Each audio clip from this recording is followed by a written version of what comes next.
ইনশাআল্লাহ যে নিয়ত শব্দটার অর্থটা কি। নিয়ত শব্দের অর্থটা হচ্ছে বীচি।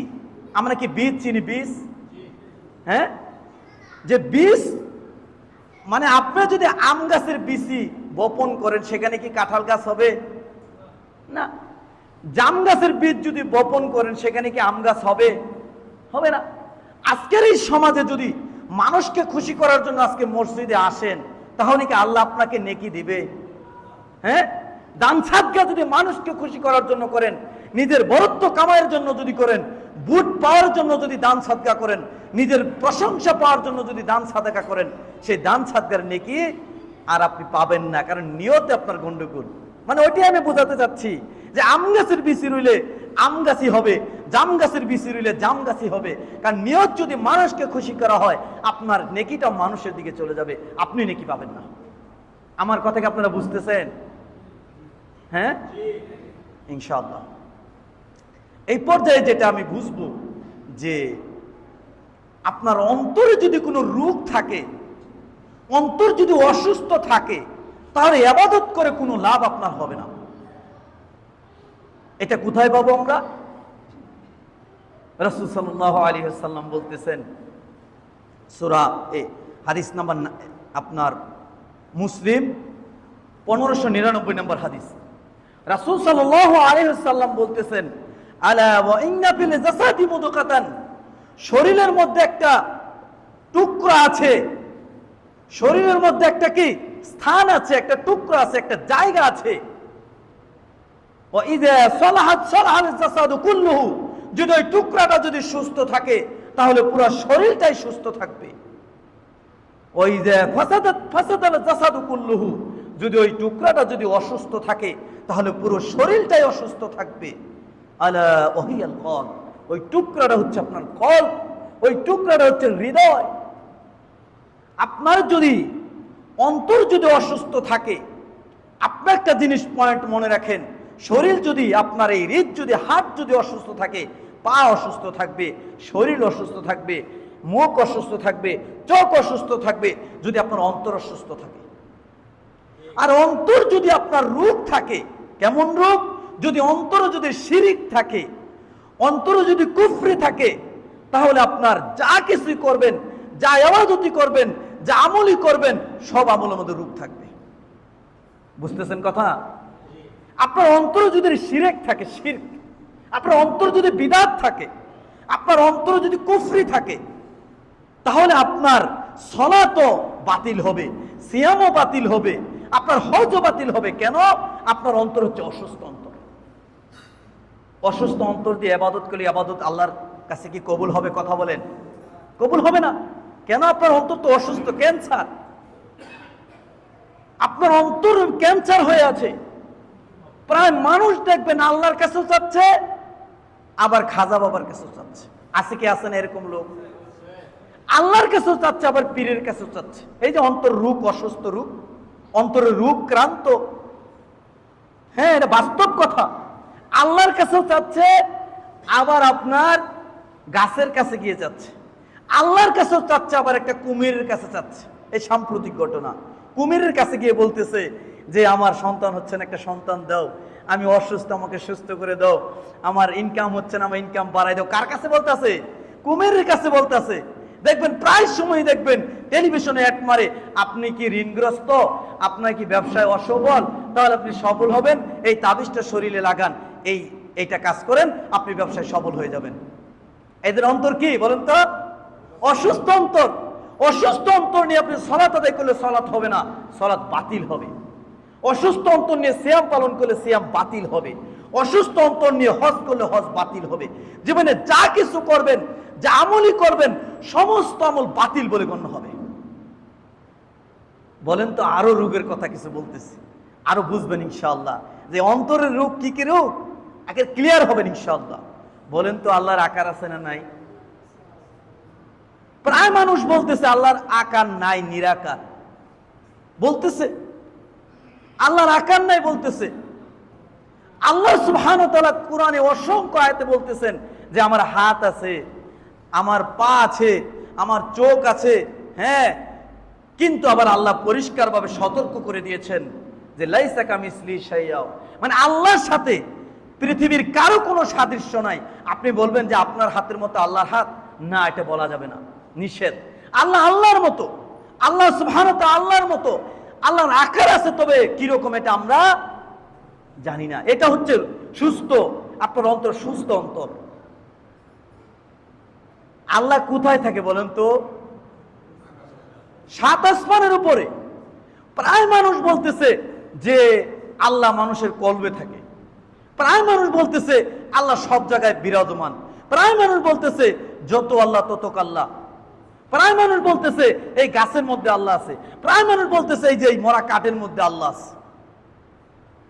এটা ভুল, এটা ভুল বুঝ। আর আল্লাহ সুবহানাহু ওয়া তাআলা কোরআনে কি বলতেছে? সূরা তুহার 5 নম্বর আয়াতে দেখেন তো, আর রহমান আলা আরশি ইস্তাওয়া, আল্লাহ সুবহানাহু ওয়া তাআলা হচ্ছেন সপ্তম আসমানের উপরে।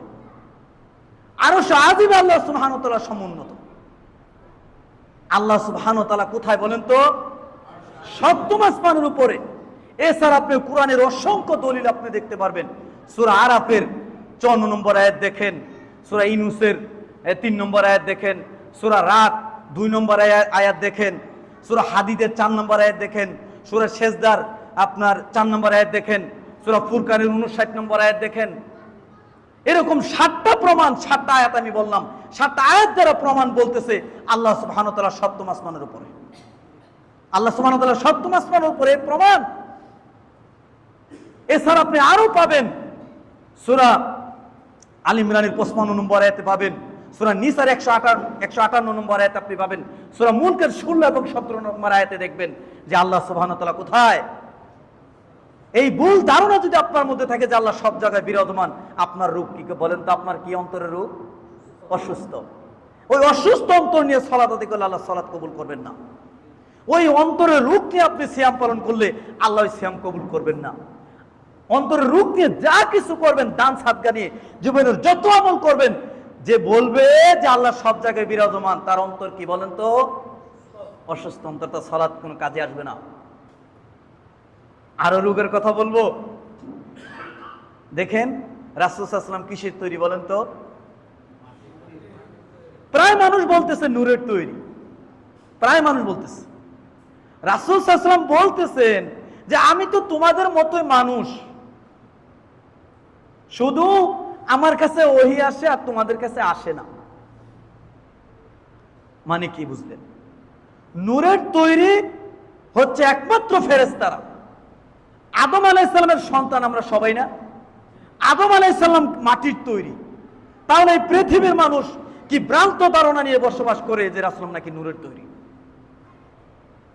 রাসূল সাল্লাল্লাহু আলাইহি ওয়াসাল্লাম হচ্ছেন মাটির তৈরি। মাটির সম্মান বেশি না নূরের সম্মান বেশি? বলেন তো, মাটির সম্মান বেশি না নূরের সম্মান বেশি? মাটির সম্মান বেশি। প্রায় মানুষ বলে যে রাসূল সাল্লাল্লাহু আলাইহি ওয়াসাল্লাম নাকি গায়েব জানতেন। গায়েবের খবর কে রাখেন? আল্লাহ গায়েবের খবর রাখেন।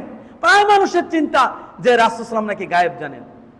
তাহলে রাসূল সাল্লাল্লাহু আলাইহি ওয়াসাল্লাম যে যুদ্ধে গিয়ে পরাজয় হয়েছে, তাহলে কি আগের থেকে যুদ্ধে যাওয়া বন্ধ থাকতো না? তার কি গায়েবী যদি জানতো?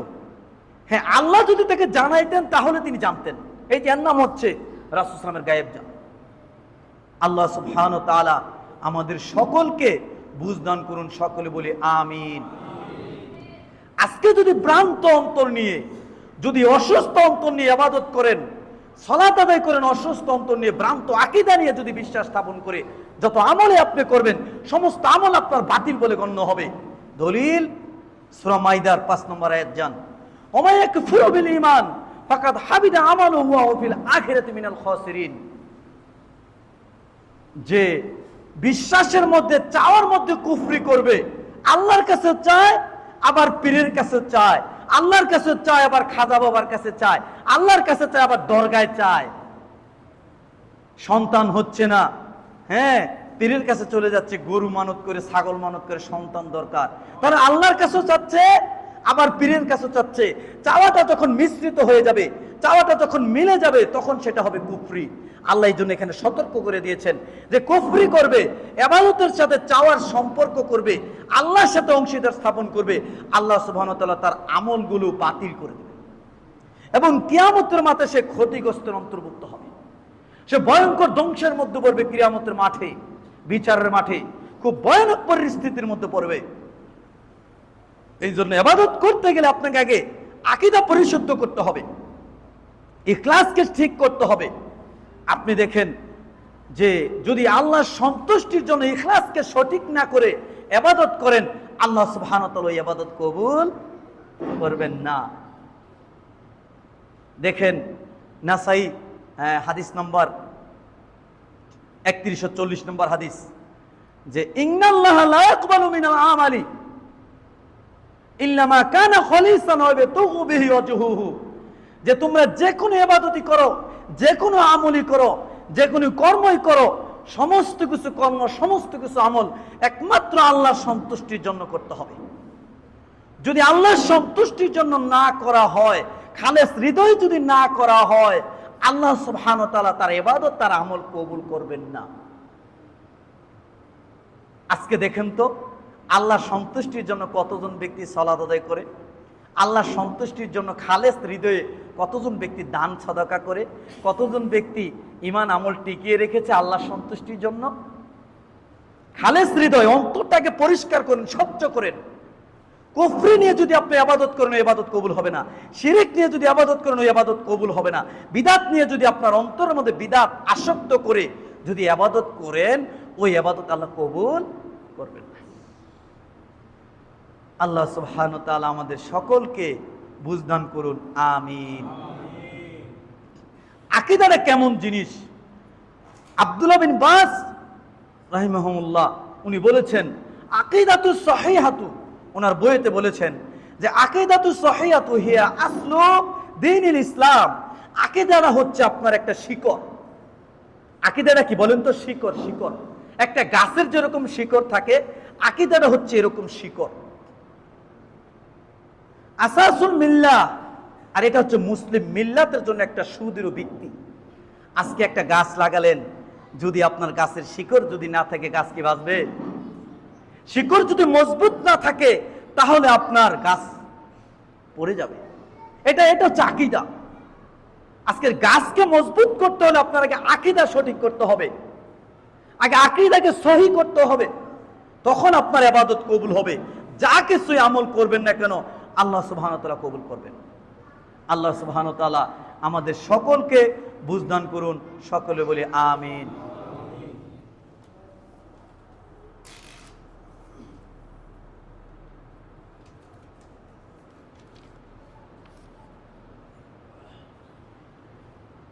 ইন্নাল হামদুলিল্লাহি ওয়াহদা ওয়াসসালাতু ওয়াসসালামু আলা মান লা নাবিয়্যা বা'দা।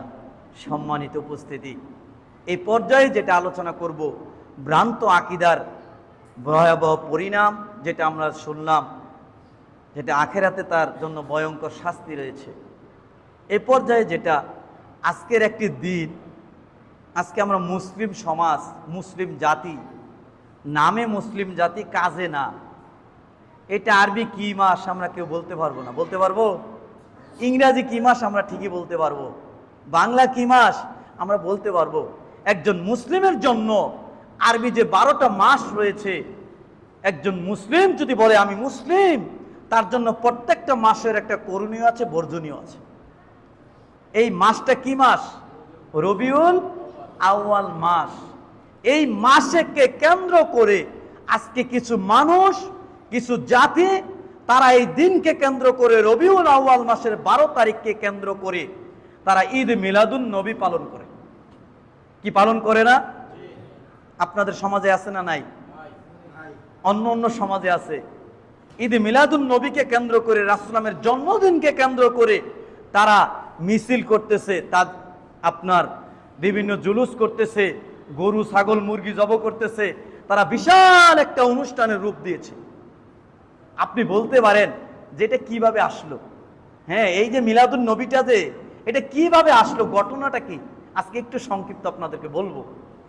যে ঈদে মিলাদুন নবীকে কেন্দ্র করে তারা কি বলে, যে সকল ঈদের চেয়ে সেরা ঈদ হইল ঈদে মিলাদুন নবী। এটা সঠিক না ভুল? আল্লাহ সুবহানাহু ওয়া তাআলা কয়টা ঈদ দিয়েছেন আমাদের জন্য? এই দুইটা ঈদ বাদ দিয়ে ওভারটেক করে তাদের একটা ঈদ হয়ে গেল ঈদে মিলাদুন নবী। দেখছেন? ইন্না লিল্লাহ নাউযুবিল্লাহ মিন যালিক। আল্লাহ দুইটা ঈদ দিলেন আমাদেরকে, আর তারা বলতেছে তাদের কাছে সবচেয়ে বছরের সেরা ঈদ হচ্ছে কি ঈদে মিলাদুন নবী। আরো বলতেছে, কত ভয়ঙ্কর কথা তারা বলে যে লাইলাতুল কদর যে রাত, এই রাতের চেয়ে শ্রেষ্ঠ রাত হলো ঈদে মিলাদুন নবীর রাত। নাউযুবিল্লাহ আসতে বলেন। যে আপনার কি এই লাইলাতুল কদর রাত আছে না, 1000 মাসের চেতে কি শ্রেষ্ঠ রাত না? আল্লাহ কোরআনে ঘোষণা করছেন না? আর তারা বলতেছে যে আপনার এই মিলাদুন নবীর যে রাত, রাসূলুল্লাহ যে রাতে আসছেন, এই রাত 1000 মাসের চেয়ে লাইলাতুল কদরের রাতের চেয়ে শ্রেষ্ঠ রাত নাকি? কত ভ্রান্ত! আপনি খেয়াল করেছেন? রাসূল সাল্লাল্লাহু আলাইহি ওয়াসাল্লাম সৃষ্টি না করলে সারা পৃথিবী নাকি সৃষ্টি হইতো না। এটা সঠিক না ভুল? দেখছেন ভ্রান্ত আকীদা। আজকে এই সমাজে এই ভ্রান্ত আকীদা, ভ্রান্ত বিশ্বাস, ভ্রান্ত আমল, নতুন আমল আজকে এই সমাজকে ধ্বংস করে দিয়েছে, প্রায় মানুষের চিন্তা চেতনাকে ধ্বংস করে দিয়েছে। এই জন্য দেখেন রাসূল সাল্লাল্লাহু আলাইহি ওয়াসাল্লাম, আল্লাহ সুবহানাহু ওয়া তাআলা কি বলেছেন, যে যে ব্যক্তি শিরক করে তার সবকিছু আমল বাতিল হয়ে যাবে। কিভাবে? রাসূল সাল্লাল্লাহু আলাইহি ওয়াসাল্লামের এই মিলাদুন নবীকে কেন্দ্র করে আজকের এই জাতি, আজকের এই মানুষ আপনার শিরকের দিকে ধাবিত হচ্ছে।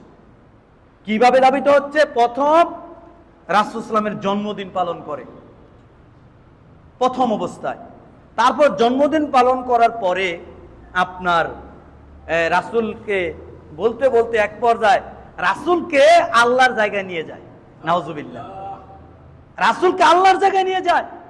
আজকের এই সমাজের অধিকাংশ অনেক মানুষ আছে যারা গাড়িতে ওঠার সময় কি বলে বলেন তো?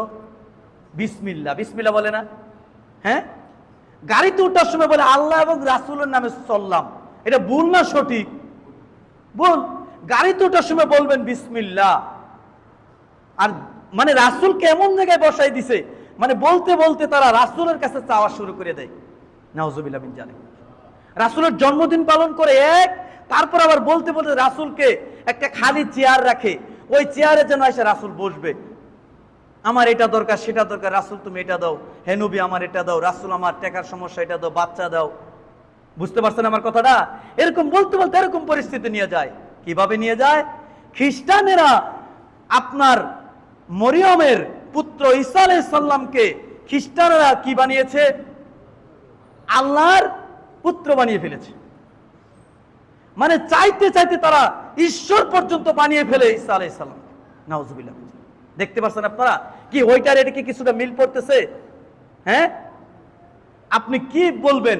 অসংখ্য সমাজের মানুষ আছে যে এমন ভাবে এই খ্রিস্টানদের গির্জাতে যান, আমাদের গ্রামের পাশে আবার খ্রিস্টানরা থাকে, যে গির্জাতে গিয়ে আপনি দেখবেন যে যিশুর একটা ছবি টাঙ্গানো আছে, ওই ছবি টাঙ্গিয়ে তার আশপাশ দিয়ে তারা বিভিন্ন তাদের কথাবার্তা বলতেছে, তারা চাচ্ছে, তারা বলতেছে যে আমার দরকার, আমার দরকার, আমার এটা দাও, সেটা দাও, ভালোভাবে শান্তিতে থাকতে পারি। দেখছেন মানুষের অবস্থা?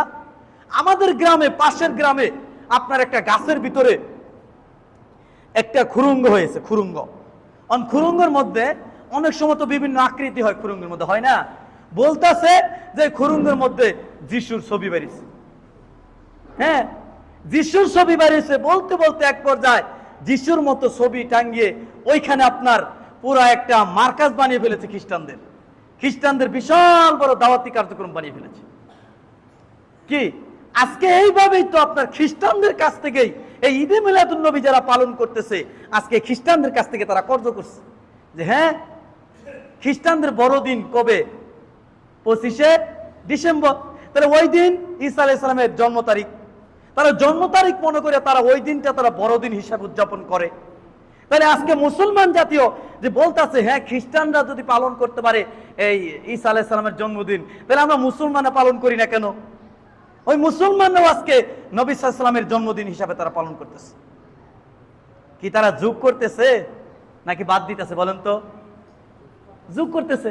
তাহলে আল্লাহ রাসূল যতটুকু বলে গেছেন, আল্লাহ রাসূল এই জাতির সতর্ক করে বলে গেছেন যে তোমরা শুনো। এই হাদিসটা পাবেন আপনি বুখারীতে, বলে গেছেন লা তুতরুনি, সাহাবীরা বা এই পৃথিবীর উম্মতেরা তোমরা আমারই নিয়ে বাড়াবাড়ি করো না। কি করো না? বাড়াবাড়ি করো না। যেমনি করিয়া ঈসারে, মরিয়মের পুত্র ঈসা আলাইহিস সালামকে তারা পুত্র বানাই ফেলাইছে, ঈশ্বরের কাছাকাছি নিয়ে গেছে, তুমি এরকম আমারে নিয়ে বাড়াবাড়ি করো না। এটা কে বলছে বলেন তো? মুহাম্মদ সাল্লাল্লাহু আলাইহি ওয়াসাল্লাম এটা বলে গেছেন, সতর্ক করে গেছেন, একবারে জাতিরে জানিয়ে গেছেন। আজকে আপনার দেখেন মানুষ বাড়াবাড়ি করতেছে রাসূলের নামে, রাসূলের নামে বাড়াবাড়ি করতেছে। রাসূল বলে গেছে, যে স্পষ্ট বলে গেছে যে আমি একমাত্র আল্লাহর বান্দা ও রাসূল, এইটুকুর বাইরে তোমরা আর যেও না। আজকে এই সমাজের কথা বলবেন, এই সমাজের অধিকাংশ মানুষ শিরকের মধ্যে নিমজ্জিত। এখনো বলে যে দোকানে আপনার সন্ধ্যা হলে বাকি দেওয়া যাবে না, বলে না? এটা শিরক। সকালবেলা টাকা বের করা যাবে না, সকালবেলা ঘর ঝাড়ু না দিলে ঘর থেকে বের হওয়া যাবে না, এটা শিরক। এই সমাজ এখনো আছে। ছেলে আপনার পরীক্ষা দিতে যাবে, ডিম খেয়ে যেতে দিবে না মা, বলতেছে ডিম খেলে তুই গুল্লা পাবি। এই যে কুসংস্কার আজকে সমাজ আচ্ছন্ন। রাতে টাকা গোনা যায় না, এটাই সমাজ এখন মানুষকে ধ্বংস করে দিচ্ছে। মানে মাজার, মানে এত সংস্কৃতি এই সমাজকে ধ্বংস করে দিয়েছে। এই কুসংস্কারে এই সমাজকে আপনি ঠেকাবেন কি দিয়ে? এই জন্য সর্বপ্রথম যে কাজ সেটা হচ্ছে আপনাকে আগে পড়াশোনা করতে হবে, জানতে হবে, এলেম অর্জন করতে হবে। আপনারা তো এলেম অর্জনের ব্যাপারে আপনাদের কোনো গুরুত্ব নাই। সারাদিন 24 ঘন্টা মোবাইল টিপেন, একটা বার তো বের করলেন না যে দেখি তো কোরআনের একটা সূরা বের করে সূরার অনুবাদটা একটু পড়ি। বের করেছেন? বের করতে পারেন নাই। এখানে পাঠাগার দেওয়া হয়েছে, একটা বই নিয়ে আপনি পড়তে পারেন। বুখারী, মুসলিম, আবু দাউদ, তিরমিজি আছে, কোরআনের অনুবাদ আছে, হাদিস গ্রন্থ আছে। একটা কিতাব নিয়ে তো আপনি পড়তে পারেন যে না দেখি কিভাবে সমাজ থেকে শিরক উৎখাত করা যায়, কিভাবে সমাজ থেকে বিদআত উৎখাত করা যায়। আজকে এই সমাজে শুধু আপনার শিরকে বরবাদ, শিরকে ভরপুর টইটুম্বর হয়ে আছে। আজকে আপনি জাতিকে বাঁচাবেন কিভাবে? বাঁচাতে হলে আগে আপনাকে এলেম অর্জন করতে হবে। আপনার বাড়ির পাশের মানুষকে জানাতে হবে, প্রতিবেশীকে জানাতে হবে। আপনি শুধু মসজিদে আসেন আর বাড়িতে যান, এইটুকুই কি আপনার দায়িত্ব নাকি? আমি বুঝি নাই মনে বিষয়। এখানে কমপক্ষে প্রায় প্রত্যেক সলাতে ওয়াক্তে আপনার 35 জন বা 40 জন বা 20 জন এরকম মুসল্লি হয় আলহামদুলিল্লাহ প্রত্যেক ওয়াক্তে। তাহলে আপনাদের কি দায়িত্ব শুধু মসজিদে আসার, বাড়ির যাওয়া, এইটুকুই? এটা বলেন তো দেখি, এইটুকুই কি আপনাদের দায়িত্ব? কোনোদিন তো আপনি শিরক সম্পর্কে আপনার ভাইরে আপনি জানালেন না। আপনার প্রতিবেশীকে তো আপনি শিরক সম্বন্ধে জানালেন না, বিদআত সম্বন্ধে জানালেন না। মিলাদুন নবী যারা স্পষ্ট একটা আপনার বিদআতি অনুষ্ঠান, আপনার ভাইকে আপনি কোনোদিন জানিয়েছেন? আপনার প্রতিবেশীকে আপনি জানিয়েছেন? আপনার সমাজের যুবকদেরকে আপনি জানিয়েছেন? না। আপনি যে করে থাকেন, আপনার স্ত্রীকে আপনি এখন পর্যন্ত জানান নাই। স্ত্রীকে জিজ্ঞাসা করলে সে বলবে, জিজ্ঞাসা করে দেখেন তো যে আল্লাহ কোথায়, বলবে যে আল্লাহ সব জায়গায়, বলবে আপনার স্ত্রী। আপনার স্ত্রী এটা বলবে, আপনার স্ত্রী বলবে এটা। ঘর থেকে আপনার স্ত্রী এখন পর্যন্ত রাত্রে টাকা বের করতে চায় না। কি আপনার স্ত্রীকে কই পরিবর্তন করলেন আপনি? আপনার ছেলেকে আপনি এখনো শেখাতে পারলেন না। আপনার লুকমান হিকিম তার সন্তানকে বলেছিলেন যে হে পুত্র শুনো, ইয়া বুনাইয়া, হে আমার আদরের সন্তান শুনো, তুমি সালাত আদায় করো, তুমি শিরক করো না। আল্লাহ রাসূল তো বলেছিলেন বাল্লিগু আন্নী ওয়াল আয়া, যদি একটা আয়াত তোমার জানা থেকে তুমি মানুষকে জানিয়ে দাও, তুমি মানুষের কাছে পৌঁছাই দাও। প্রত্যেক দিনই যাচ্ছেন, প্রত্যেক দিনই সাক্ষাৎ হচ্ছে। কি হক কথা বলতে কি আমাদের ভয় লাগে? কথা বলুন তো, হক কথা বলতে কি ভয় লাগে? কোনো ভয় নাই। আল্লাহ রাসূল সাল্লাল্লাহু আলাইহি সাল্লাম বলেছেন ওয়াল্লাযী আরসালা ওয়া রাসূলাহু বিল হুদা ওয়াদ দীনিল হাক্কি, যে আপনি হকের দাওয়াত পৌঁছে যান, মানুষকে জানিয়ে দেন, শিরকের ব্যাপারে সতর্ক করুন, বিদআতের ব্যাপারে সতর্ক করুন, তাওহীদের ব্যাপারে জানান। আপনার পরাজয় নাই, আপনার জয় হবে ইনশাআল্লাহ। ইনশাআল্লাহ জয় হবে। আজকের এই খুতবা থেকে একটা প্রস্তুতি নেন যে আমার প্রতিবেশীকে আমি জানাবো, আমার ভাইকে আমি আপনাকে জানাবো, আমার সমাজের মানুষকে জানাবো। আমি শুধু মসজিদে যাবো আর আসবো, এইটুকুর মধ্যে আপনি সীমাবদ্ধ রাখিয়েন না, অনুরোধ করে বলছি। প্রত্যেক দিনই মাগরিবের সালাতের পর এখানে দার্স হয়। যারা যারা থাকে তারা বুঝতে পারে দার্সের কি বিষয় থাকে। একটা হাদিস হোক, দুইটা আয়াত হোক, এখানে আমি জানাই, এখানে আমি আলোচনা করি। আর সবাই সুন্নাত শেষ হলে বেডার মতন আপনারা চলে যান। মনে হয় যে কত ব্যস্ত, কত বড় চাকরিজীবী, কত বড় অফিসার আপনারা, কত বড় হিসাব আপনাদের করা লাগে। তো এখানে মসজিদে বসে 5টা মিনিট আপনাদের সময় হয় না যে একটা হাদিস আমি একটু শুনে যাই না, দেখি আমার তো উপকার হতে পারে, আমার পরিবারের উপকার হতে পারে, আমার দিনের জ্ঞান অর্জন হবে। কি একটু বসা যায় না? কেউ আমরা তো বসি না, দূরে দূরে বসাতে হয়। মানে দূরে দূরে বসাতে এরকম অবস্থা, মানে আমি কখন, মানে আমি একটু আওয়ারে পড়লেই দৌড় মারে, এরকম অবস্থা। তাহলে আমাদেরকে সময় দিতে হবে মসজিদে। আজকে মসজিদ থেকে বের হয়ে গেছেন বিদায় আজকে এই সমাজের এই অবস্থা। মসজিদে সময় দেন না বিদায় আজকে এই সমাজের এই অবস্থা। আজকে মসজিদে সময় দিতেন, সমাজের অবস্থা ভালো হতো। জুমার দিন যারা দেখবেন অনেক মানুষ এত ব্যস্ত যে আপনার সালাতের আজানের পরে আসলো, কি বলবেন আপনি? কয়দিন বলবেন? কিন্তু বলে যেতেই হবে, আজ হোক না কাল হোক পরিবর্তন হবে ইনশাআল্লাহ। আল্লাহ সুবহানাহু ওয়া তাআলা আমাদের সকলকে বুঝদান করুন, সকলে বলি আমিন। আল্লাহ তুমি আমাদের আজকে যে আকীদা সম্পর্কে আলোচনা করলাম, সঠিক আকীদা এবং ভ্রান্ত আকীদা, আল্লাহ তুমি সঠিক আকীদার উপর রেখে আমাদেরকে দ্বীনের উপর অটল রাখার তৌফিক দান করো আল্লাহ, সকলে বলি আমিন। আল্লাহ আমাদের সমাজে যারা ভ্রান্ত আকীদার মানুষ আছে তাদেরকে যেন সঠিকটা আমরা বুঝাইতে পারি, আজকের এই খুতবা থেকে শুনে সমাজের মানুষকে যেন বলতে পারি, আল্লাহ তুমি কবুল করো। এবং আরেকটা বিষয় আমি আপনাদেরকে বলে দিচ্ছি, সেটা হচ্ছে আপনাদের বাড়িতে যারা মা বোন আছে, স্ত্রী আছে, সবাইকে মসজিদে আনার চেষ্টা করবেন। স্ত্রী যদি পরিবর্তন না হয় আপনার ছেলে পরিবর্তন হবে না, স্ত্রী যদি পরিবর্তন না হয় আপনার অবস্থা ভয়াবহ খারাপ হবে। আপনার স্ত্রী তো নিয়ে আসলেন না মসজিদে, এই খুতবা কি আপনার স্ত্রী জানার দরকার ছিল না? হ্যাঁ, এলেম কি শুধু পুরুষরাই জানবে না মহিলারাও জানবে? তো মহিলাকে নিয়ে আসলেন না কেন আপনারা? আপনাদের প্রস্তুতি থাকতে হবে, বলতে হবে আজকে শুক্রবার জুমার দিন, মসজিদের প্রস্তুতি নাও, মসজিদে যে খুতবা শুনে আসতে হবে, সালাত আদায় করতে হবে ইনশাআল্লাহ, এরকম একটা প্রস্তুতি থাকতে হবে। আজকে যদি মা পরিবর্তন হয় ছেলে পরিবর্তন হবে, মা পরিবর্তন হয় পরিবার পরিবর্তন হবে, মা পরিবর্তন হয় সমাজ পরিবর্তন হবে, আপনার স্ত্রী পরিবর্তন করবে ইনশাআল্লাহ। আল্লাহ সুবহানাহু ওয়া তাআলা আমাদের সকলকে বুঝদান করুন, সকলে বলি আমিন। আল্লাহ তুমি আমাদের সকলের যারা অসুস্থ রয়েছি, আল্লাহ তুমি সকলকে সুস্থতা দান করো। এবং আবুল হোসেন ভাই তার স্ত্রী সহ উমরা হজ পালন করার জন্য যাবেন, দোয়া প্রার্থী, আল্লাহ তুমি তাদের উমরাকে কবুল করো। এবং আনোয়ার